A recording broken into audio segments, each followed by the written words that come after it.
BJP. Kanjikuzhi panchayat കമ്മിറ്റിയുടെ നേതൃത്വത്തിൽ കഞ്ഞിക്കുഴി സാമൂഹ്യാരോഗ്യ കേന്ദ്രത്തിലേക്ക് പ്രതിഷേധ മാർച്ചും ധർണയും നടത്തി. March BJP. മണ്ഡലം പ്രസിഡന്റ് ലീന രാജുവും ധർണാ സമരം ജില്ലാ വൈസ് പ്രസിഡന്റ് ബിന്ദു അഭയനും ഉദ്ഘാടനം ചെയ്തു. ബി.ജെ.പി. കഞ്ഞിക്കുഴി പഞ്ചായത്ത് കമ്മിറ്റിയുടെ നേതൃത്വത്തിൽ കഞ്ഞിക്കുഴി CHCയുടെ ശോചനീയാവസ്ഥ പരിഹരിക്കണമെന്നാവശ്യപ്പെട്ടുകൊണ്ടാണ് പ്രതിഷേധ മാർച്ചും ധർണയും നടത്തിയത്. തള്ളക്കാനം ടൗണിൽ നിന്ന് ആരംഭിച്ച പ്രതിഷേധ മാർച്ച് ബി.ജെ.പി. മണ്ഡലം പ്രസിഡന്റ് ലീന രാജു ഉദ്ഘാടനം ചെയ്തു. മാർച്ച് ആശുപത്രി കവാടത്തിൽ പോലീസ് തടഞ്ഞു.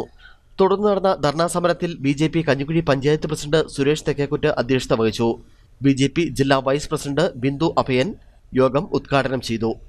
പിള്ളേര് പഠിക്കുന്ന ഡോക്ടർമാർ വന്ന് അവരെ കൊണ്ടാണ് മരുന്ന് എഴുതിക്കുന്നതും പരിശോധിച്ച് നോക്കുന്നത്. ഡോക്ടർക്ക് പണിയെടുക്കാനോ ഡോക്ടർക്ക് ആശുപത്രിയുടെ കാര്യങ്ങൾ നല്ല രീതിയിൽ കൊണ്ടുപോകാനോ കഴിയില്ല. അതുകൊണ്ട് നല്ല രീതിയിലുള്ള പ്രവർത്തനം ഈ ആശുപത്രിയിൽ ST വിഭാഗത്തിൽപ്പെട്ടതും അങ്ങനെ താഴ്ന്ന ഇതിൽപ്പെട്ടതുമായ ഒരുപാട് ജനങ്ങൾ മരുന്നിന് വരുന്ന ആശുപത്രിയാണ്. എല്ലാവർക്കും പിണറായി വിജയനെ പോലെ അമേരിക്കയിൽ പോലും ചികിത്സിക്കാനുള്ള സാമ്പത്തിക ശേഷി ഇല്ലാത്തത് കാരണം, മന്ത്രിമാരെ പോലെ പോകാനുള്ള സാമ്പത്തിക ശേഷി ഇല്ലാത്ത കാരണം നമ്മുടെ നാട്ടിലെ ഈ കൊച്ചു ആശുപത്രി താലൂക്ക് ആശുപത്രി ആക്കിയെങ്കിലും വികസിപ്പിക്കണം. സുനീഷ് കുഴിമറ്റം മുഖ്യപ്രഭാഷണം നടത്തി.